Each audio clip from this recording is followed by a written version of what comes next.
We'll start things off with one of the classic tales of how to get rich without really trying and only a modest risk of death, one that I'm pretty sure is still taught in all of the reputable MBA programs today. I'm speaking, of course, of Jack and the Beanstalk. Demonstrating a level of business sense normally reserved for dim-witted gophers and members of the Cleveland Browns front office, a poor English farm boy named Jack goes to the market and trades his family's last cow for a handful of allegedly magic beans.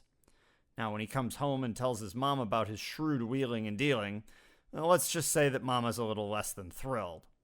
And after taking a moment to write Jack out of the will, she chucks the beans out the window in frustration. Shockingly, however, the magical legumes turn out to work as advertised. Jack and his mom wake up the next morning to find a massive beanstalk has sprouted in their yard like some sort of mutant dandelion. Now, despite his mother's suggestion to just bust out the weed whacker and take care of the thing, Jack actually knows better. Thanks to his extensive background playing Super Mario Bros. As a kid, he understands that when you encounter a beanstalk going up into the clouds, the correct action is to immediately climb it. So up he goes, but instead of being able to warp to World 8, Jack runs headlong into a pissy, hungry giant who is soon fee-fi-fo-fumming upon discovery of his unexpected visitor. Now, many people faced with a situation like this would probably turn around and walk away. To be fair, others might turn around and run like hell. But not our Jack. He opts for choice 3. Let's rob this giant that is trying to eat you. With some covert assistance from Jumbo's wife, Jack makes off with a couple of sacks of gold, a hen that lays golden eggs, and the giant's prized collection of dryer lint. And rather than stop there, Jack makes one final trip up the beanstalk, completing the heist by hauling off with a magic harp that plays its own songs.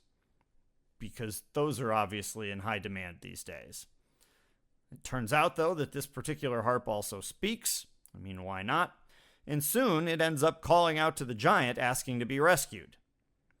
Dragging this loudmouth harp along, Jack frantically clambers down the beanstalk with the giant in hot pursuit. I'm fairly certain that clambering is the only internationally approved method of going down a beanstalk, though that's kind of beside the point. Upon reaching the bottom, Jack busts out an axe and chops the stalk to the ground. The giant tumbles to his death, leaving behind a big-ass hole. Not to be confused with a big asshole. Danger now averted, Jack returns to everyday life taking care of his mother. He also snags himself a sugar mama by marrying the giant's wife, and they make millions going on QVC to sell golden egg-laying hens and singing harps. They do keep the dryer lint for themselves, though, because after all, you never know when the Guinness Book of Records might come calling. When we come back, it's time to check the news.